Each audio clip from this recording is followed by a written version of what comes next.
Bonjour à tous, aujourd'hui nous allons faire un deuxième tuto sur Fil-Carto. Euh, L'objectif de cet exercice sera de répondre à la question est-ce que la densité de population départementale est en relation avec la quantité d'appartements. Pour cela nous aurons deux couches. Une première couche qui est un Adobe Illustrator qui est le fond de carte national départemental et un fichier, vous voyez ici, Excel, dans lequel il y a trois pages. Mais la page importante est la première page qui est France Départ Propriétaire, qui donne un certain nombre d'informations, donc les codes départementaux permettant de faire le lien avec euh, la carte sous Adobe Illustrator. Évidemment, il y a sa traduction en termes de nom, de nom de département, ce qui permet, on va dire, aux gens un petit peu moins initiés de connaître chaque département associé au code. Et ensuite, nous avons différentes informations comme la superficie en kilomètres carrés des départements qui était récupérée sur Wikipédia en marquant superficie département. Il y avait ce tableau-là et donc ensuite nous avons transformé ce tableau-là pour récupérer les informations qui nous intéressaient. Ensuite, nous avons extrait le, depuis la base de données fournie par Fil-Carto, par le site Fil-Carto dans les exemples 2020, eh bien, nous avons extrait ces différentes colonnes qui sont les logements et les maisons et les propriétaires, qui sont trois en 1990, et ensuite en 1999 les différents types d'emplois. Et enfin, nous avons sur le site de l'INSEE récupéré aussi pour 1999 la population. Donc, évidemment, normalement, on ne traite pas trop des données qui ne sont pas des mêmes années, c'est-à-dire 90 et 99, mais bon, pour l'exercice, on fera comme si il n'y avait pas eu d'évolution entre les deux, même si évidemment c'est faux. Donc, il va falloir montrer si la densité de population départementale est en relation avec la quantité d'appartements. Eh bien, la quantité d'appartements, déjà, on peut se poser la question où est-ce qu'elle est. Eh bien, dans cet exercice, on considérera que tout ce qui n'est pas une maison est un appartement. Donc, parmi les logements, tout ce qui n'est pas une maison parmi les logements est un appartement. Donc, nous ajoutons une colonne et nous marquons appartement. Nous allons maintenant calculer le nombre d'appartements en faisant logement moins maison. On étire la sélection. Je vous remontre comment j'ai fait. Donc, j'ai fait clic droit, insérer une colonne, insérer tout simplement. Ensuite, j'ai marqué appartement puisque c'est le nom du groupe. Ensuite, j'ai été sur la première cellule, j'ai écrit égal, et ensuite j'ai cliqué sur la cellule D2 qui est logement, moins la cellule E2 qui est les maisons. Nous avons donc le nombre d'appartements. Ensuite, sur le petit carré noir, vous voyez en bas à droite de la cellule, on va cliquer dessus et l'étirer jusqu'en bas pour retirer le calcul. Comme vous voyez, si nous prenons la ligne 2, nous avons bien le calcul qui est fait sur la ligne 2. Voilà. Nous avons donc le nombre d'appartements. La question est maintenant, quelle est la densité de population? Eh bien c'est simple, nous avons la superficie en kilomètres carrés et la population en 1999. Donc, densité pop. Nous allons faire égal. Donc nous avons le nombre de personnes divisé par le nombre de kilomètres carrés. Nous avons donc la densité de population. Ici, nous étirons encore une fois et nous avons la densité de population euh, correspondant à nos différents départements. Nous allons enregistrer sous pour ne pas écraser la source de données. Nous allons l'appeler France Département Analyse. Nous l'enregistrons dans le mode qui est prédéfini. Nous en continuons. Et nous pouvons fermer. Nous allons maintenant aller sur Fil-Carto. On va accepter le contrat de licence qui, comme je vous le rappelle, a pour principale on va dire, règle de marquer réalisé avec Fil-Carto à la fin de chacune de vos cartes réalisées avec Fil-Carto. Donc on accepte. On va aller, donc on va retourner sur le bureau. On va aller dans, non, c'est du coup dans Store, dans TDSIG, Fil-Carto, Julien, TD2, et nous allons sélectionner le fond de carte qui correspond au département français avec quelques zooms, et nous allons sélectionner notre fichier analyse. Nous faisons OK. Évidemment, on nous demande quelle feuille nous voulons sélectionner. Et bien celle qui a été modifiée, c'est France Département, donc c'est celle-là qu'on va utiliser. On vérifie bien qu'il n'y a pas d'erreur par rapport au type de variable. Par exemple, ici, la surface en kilomètres carrés n'est pas une variable relative, c'est une variable de stock, puisque c'est quelque chose d'absolu. Eh bien, nous le passons en vert. Le logement, les appartements, d'accord, et la densité de population est effectivement une variable relative. Nous allons continuer. Et maintenant, nous avons donc notre carte de la France avec les différents points qui y sont associés. Nous avons notre densité de population ici et le nombre d'appartements ici. Vous voyez, ici nous sommes sur une variable relative qui se représente par des aplats de couleurs. Et ici nous sommes sur des variables de stock, donc des quantités qui se représentent par des symboles proportionnés. Si nous souhaitons représenter les deux, eh bien, nous pouvons utiliser par exemple la carte choroplète, carte en cercle proportionnel sur carte choroplète, ou la carte en cercle proportionnel coloré. Nous allons prendre la représentation la plus simple, qui est la première, la carte en cercle proportionnel sur carte choroplète. Si nous utilisons par exemple juste la carte choroplète, nous ne représenterons évidemment que la variable relative qui est la densité de population. Voilà. Nous avons donc ici une représentation des deux variables. Il est possible, en utilisant le petit outil rayon, de réduire le rayon pour que ça rentre correctement, on va dire, dans les différents secteurs et pour pouvoir voir un petit peu ce qui se passe en arrière-plan. Typiquement, vous voyez ici à Paris, il est difficile, voilà, maintenant on arrive à voir que Paris c'est bien rouge et qu'on a un cercle autour. Donc, nous avons fait notre première carte. Vous pouvez utiliser les différents types de variables. Donc Q6, comme je vous l'ai déjà expliqué, c'est 5%. En gros, l'objectif de Q6, c'est de découper en 6 classes vos différents effectifs, en enlevant les 5% les inférieurs et les 5% supérieurs, et en divisant en 4 classes ce qui reste. Donc 22,5% à chaque fois. Ce qui permet finalement d'avoir des valeurs extrêmes et d'avoir les valeurs moyennes qui sont bien discrétisées. Donc ici, typiquement, on voit dans les départements les moins peuplés, qui sont ces trois-là, ces quatre-là d'ailleurs, que le nombre d'appartements est très faible. Et nous voyons aussi, à contrario, que dans les départements les plus peuplés, comme Paris, eh bien c'est là où nous retrouvons le plus d'appartements.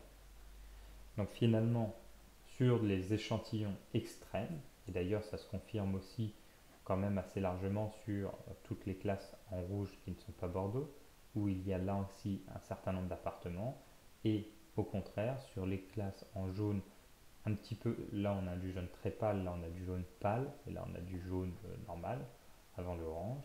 Bien sûr le jaune pâle mais pas très pâle, et bien on se retrouve aussi avec très peu d'appartements. Donc effectivement sur les classes, on va dire, avec les plus faibles densités de population, on a bien une faible densité, enfin on a bien une faible quantité d'appartements et vice versa. Maintenant, nous allons mettre en forme cette carte, car effectivement, comme ceci, ce n'est pas particulièrement joli. Pour cela, nous allons aller exporter notre carte en format EMF, si nous voulons le travailler sur Paint, et en format AI, si nous voulons le travailler sur Adobe Illustrator. Nous allons faire les deux. Nous allons coller sur le bureau.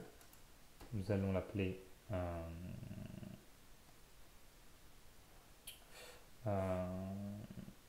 appartance pop. Voilà, vous l'appelez comme vous voulez, mais il faut que vous voyez de quoi il s'agit. On fait CTRL-C, enregistrer, et on va l'exporter une deuxième fois en format Adobe Illustrator. Voilà. Maintenant notre carte est exportée. On peut fermer le logiciel. Juste quelques petits, je vous donne quelques petits tips, on va dire, sur comment réaliser une carte. Eh bien, ici nous avons vu que nous pouvons faire varier le rayon, permettant ainsi de voir l'aplat coloré en arrière-plan. Si jamais ça n'avait pas été possible, eh bien, il suffisait de faire une représentation de type appartement propriété avec des cercles proportionnés et des aplats de couleurs. Ainsi, les aplats de couleurs représenteraient la densité de population et la taille des cercles représenterait le nombre absolu d'appartements. Et donc ici, si nous passons sur du 30 en rayon, ce n'est pas gênant puisque effectivement on va se rendre compte que toutes les zones avec des gros cercles sont en rouge et toutes les zones avec des petits cercles sont en jaune. Là par exemple, c'est quand même un petit peu difficile de voir ces couleurs-là. Ici, vous avez les symbologies possibles. Vous voyez, vous pouvez choisir différents types de symbologies. En choisissant quelque chose de ce type-là, par exemple, eh bien vous pouvez voir que les petits cercles sont en bleu et que les gros cercles sont dans les tons chauds. Donc je vais répéter parce que je l'ai mal dit. Les petits cercles sont dans des tons froids et les grands cercles sont dans des tons chauds, ce qui là encore montre qu'il y a un lien a priori entre quantité d'appartements et densité de population. Ce qui semble quand même assez logique, mais là au moins on le prouve. Voilà, donc je vous ai montré une deuxième symbologie. Évidemment, si on utilise d'autres types de représentations, comme le jerk qui va vraiment montrer les cassures dans les jeux de données, et bien là, nous allons avoir finalement mis en évidence les 5% les plus significatifs à chaque borne. Effectivement, quand on regarde ça, on retrouve encore les mêmes tendances, mais peut-être que disons, c'est peut-être pas suffisamment détaillé. Euh, Ensuite, vous avez les différentes autres représentations qui, à mon sens, ne sont pas les plus importantes, puisque je vais me répéter, mais celles que je trouve en général les plus pertinentes, c'est le Q6, le jerk pour les phénomènes naturels, et les 1, 2, 3 qui vous permettent de choisir vos propres bornes. Voilà, vous avez maintenant tous les petits tips pour faire l'exercice suivant. Je vais vous montrer quand même comment mettre en page une carte sous Adobe Illustrator et sous Paint. Donc, dans un premier temps, nous allons prendre Paint. Vous voyez, nous allons simplement double-cliquer sur le fichier en .emf. Ça nous a ouvert Paint. Eh bien, nous pouvons, par exemple, vous voyez ici, supprimer l'échantillonnage des valeurs, car ce n'est pas quelque chose qui va nous intéresser. Nous laissons fait avec fil carto. On va quand même supprimer le reste pour que ce soit un petit peu plus, voilà, un petit peu plus joli. Nous allons rapprocher les deux légendes l'une par rapport à l'autre. Nous allons les aligner. Voilà. Nous allons aussi ajouter une flèche du nord à laquelle je pense qu'en faisant ça, non, bon, ça fera parfaitement l'affaire. Nous allons colorer l'intérieur de la flèche du nord. Nous allons marquer un petit N par-dessus que nous allons grossir en 26 en gras pour qu'elle ait un peu de consistance. Voilà. Nous allons la déplacer, vous voyez ici. Encore ça, c'est parce que j'ai mis blanc. Hop. Je suis bête. Voilà. Nous avons notre flèche du nord. Nous allons ajouter une échelle. Pour cela, nous allons aller sur Internet. Nous allons marquer carte de France. Image. Nous allons chercher une carte de France qui possède une échelle, de préférence sur fond blanc. Voilà, celle-ci est idéale. Non, elle n'est pas idéale car l'échelle ne se voit pas très bien. Est-ce que celle-ci se voit correctement? Non, c'est toujours pas terrible.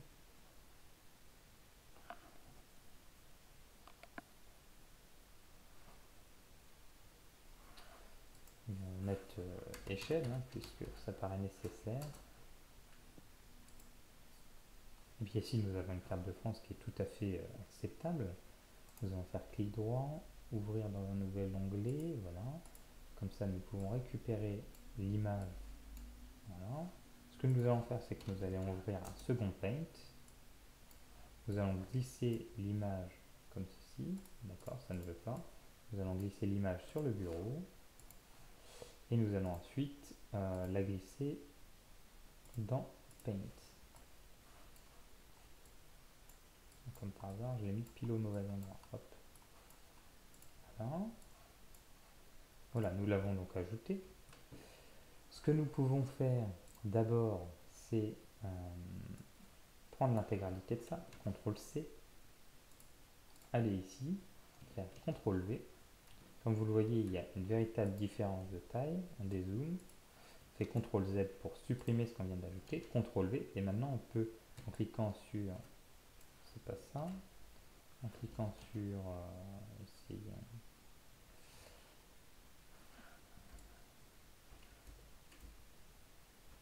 bien, je ne sais plus comment on fait, et bien, juste, vous voyez, en proportionnant par rapport aux petites barres en haut et en bas, là par exemple, on divise l'échelle par deux, on voit qu'on est toujours beaucoup plus gros, on divise l'échelle par deux, la taille de l'image par deux, nous avons quelque chose qui commence à se ressembler.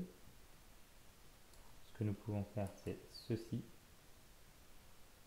voyez, nous sommes là, on peut considérer qu'on est à peu près bon. On verra comment sur Adobe Illustrator faire quelque chose de beaucoup plus qualitatif.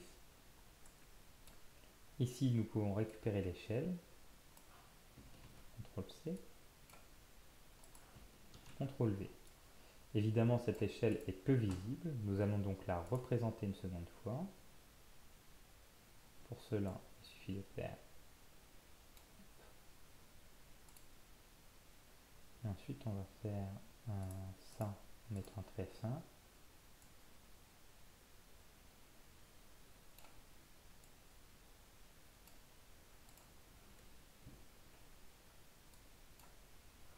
CTRL Z.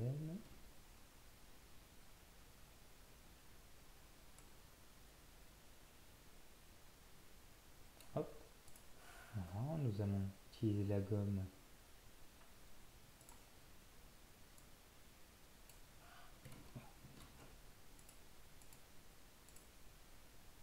Nous ne sommes pas vraiment sur un outil qui est fait pour éditer les cartes, mais je vais vous montrer que c'est quand même possible.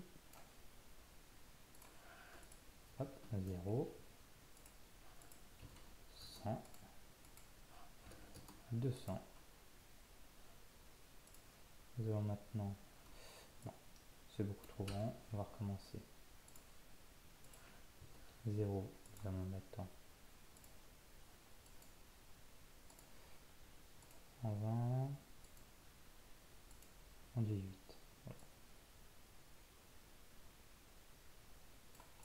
Hop.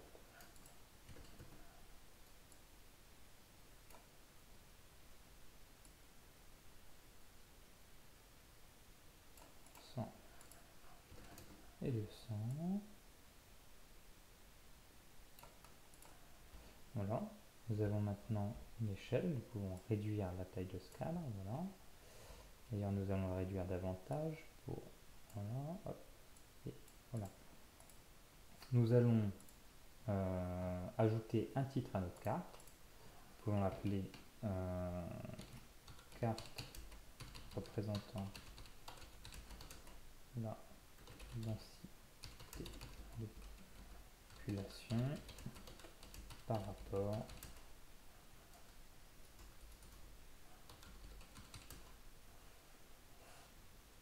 la densité de population et le nombre d'appartements par département. Voilà, nous allons l'appeler ainsi. On l'étire. Je ne pense pas qu'il existe sur ce logiciel de quoi mettre en page mieux que ça le titre, donc nous allons recouper, nous recentrons, vous voyez, et nous centrons par rapport à l'image. Vous pouvez le centrer, là on est à peu près centré correctement. Nous allons rajouter les sources.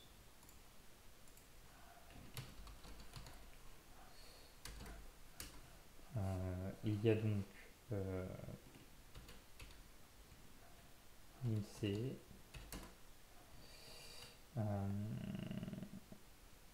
le BRGM pour les superficies et exemple 2020 pour Donc c'est la BD, c'est la base de données, exemple 2020 pour Filcarto.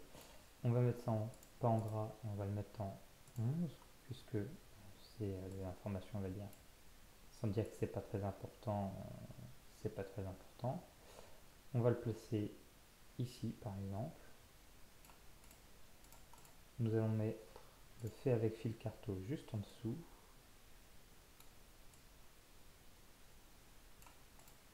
Voilà, nous réduisons la taille du cadre.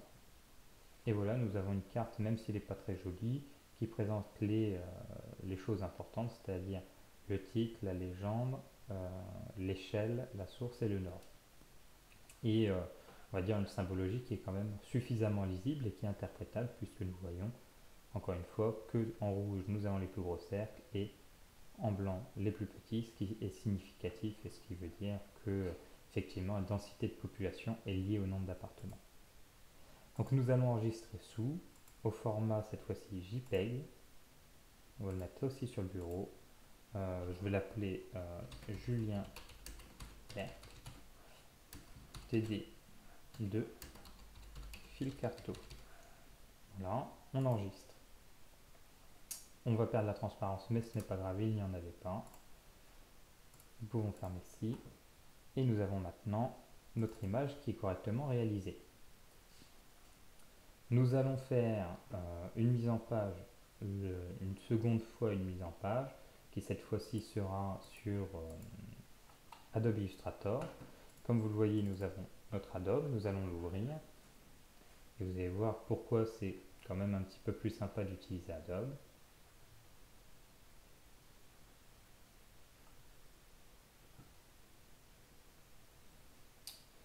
Oui, très bien. Et bien cette fois-ci, vous voyez, tous les éléments sont indépendants. Il est possible de les bouger ainsi. Voilà. C'est ça qui est un petit peu plus sympa. En plus, on est en vecteur, donc on a des choses qui sont un petit peu plus modifiables.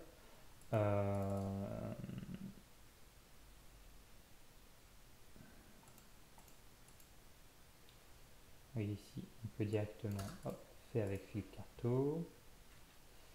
On utilise le petit outil là, mais vous le verrez avec, dans vos cours d'Adobe Illustrator. En tout cas,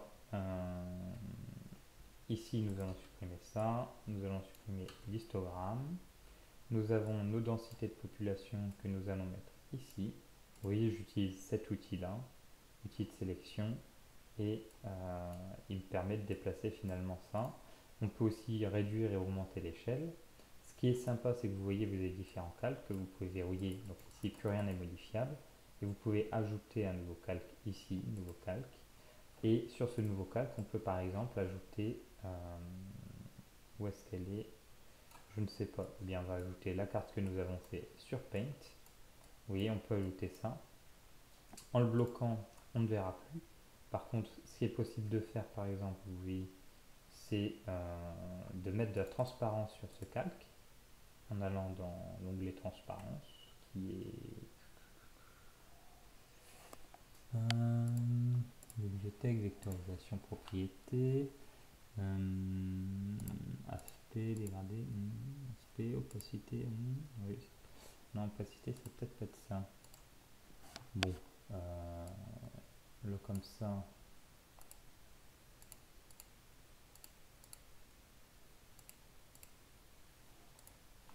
Peut-être parce que je n'ai pas cliqué sur l'image. Retournons dans les calques. Vous voyez ici, voilà. Et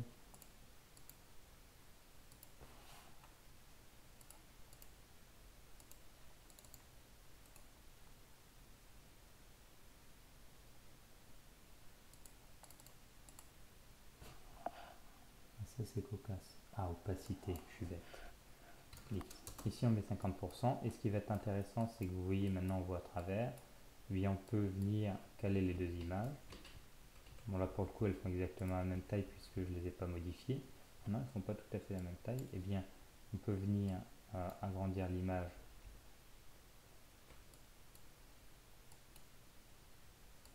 On va le prendre ici, on va le coller là. Donc on voit bien qu'il manque un petit peu de hauteur. Tac. On va mettre un petit peu en bas.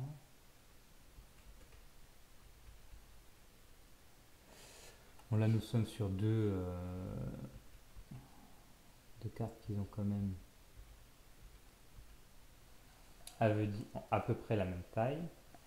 Donc ce qui est possible de faire ensuite, c'est de bloquer ce calque, de venir ouvrir n'importe quel autre calque, et d'ailleurs on peut ouvrir tous les autres. Et ce qu'on va faire, c'est que vous voyez, on va recopier la légende euh, en faisant... Vous voyez, on va se mettre sur le calque des légendes par exemple. On va prendre l'outil pour faire les petits carrés. Nous allons faire hop, un premier carré, puis avec l'outil de sélection, nous allons prendre le glisser, ce sera le second carré.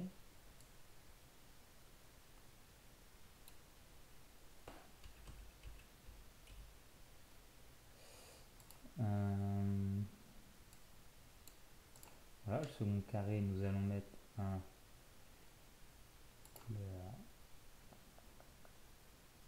tracé noir, contour on va le mettre, il n'apparaît pas comme d'habitude, le contour on va le mettre en transparent, on va le mettre en noir, je suis bête.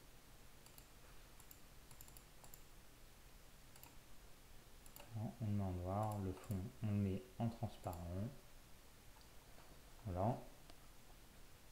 Ensuite nous pouvons enlever le calque 1, nous avons ici, vous voyez, voilà. Ici on va ajouter un contour aussi parce que sinon ça va pas faire joli. On va le mettre de la même largeur. Ça c'est cocasse.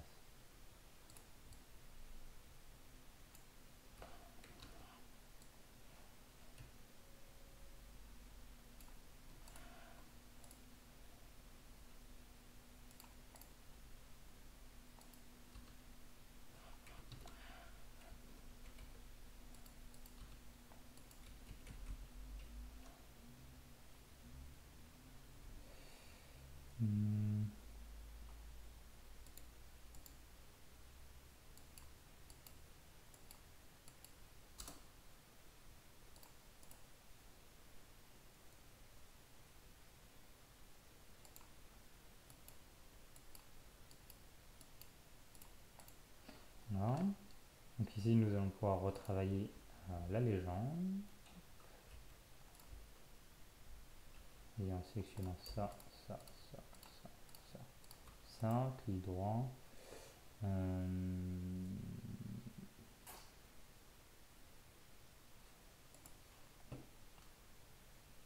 Où est-ce qu'on trouve ça? Donc là je travaille pas sur mon espace de travail actuel, donc tout n'est pas mis correctement, c'est pour ça que je suis en galère.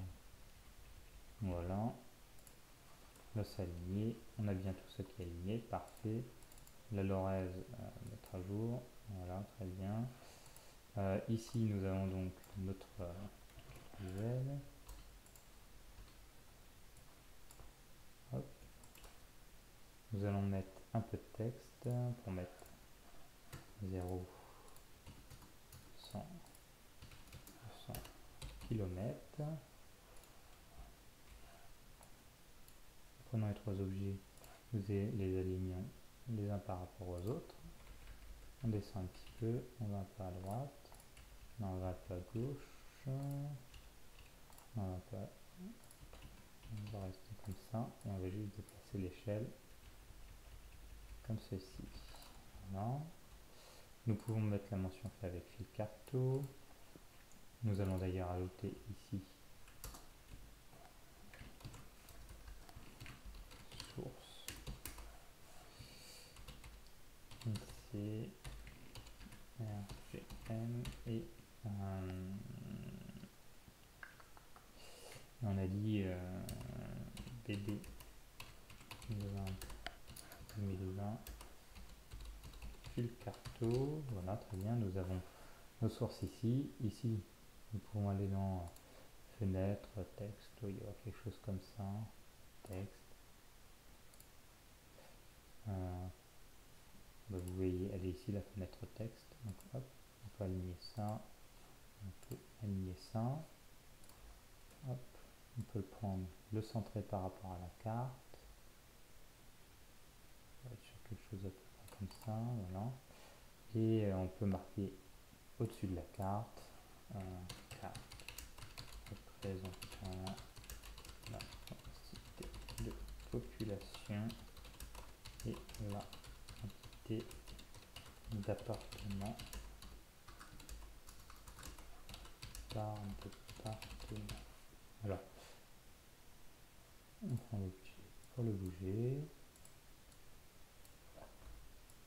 on agrandit la taille,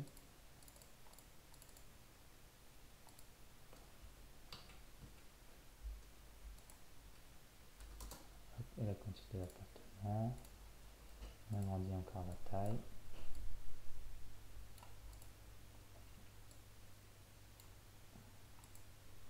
On peut maintenant ajouter un cadre à notre image. Donc, évidemment, on met un fond blanc, on a un contour noir.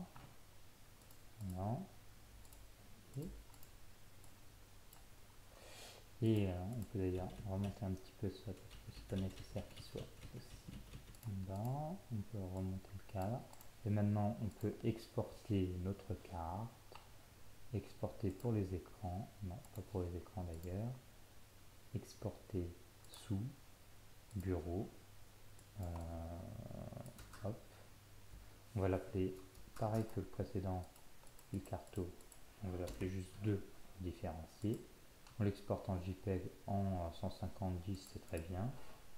Et il va nous exporter uniquement normalement la zone où il y a eu du travail.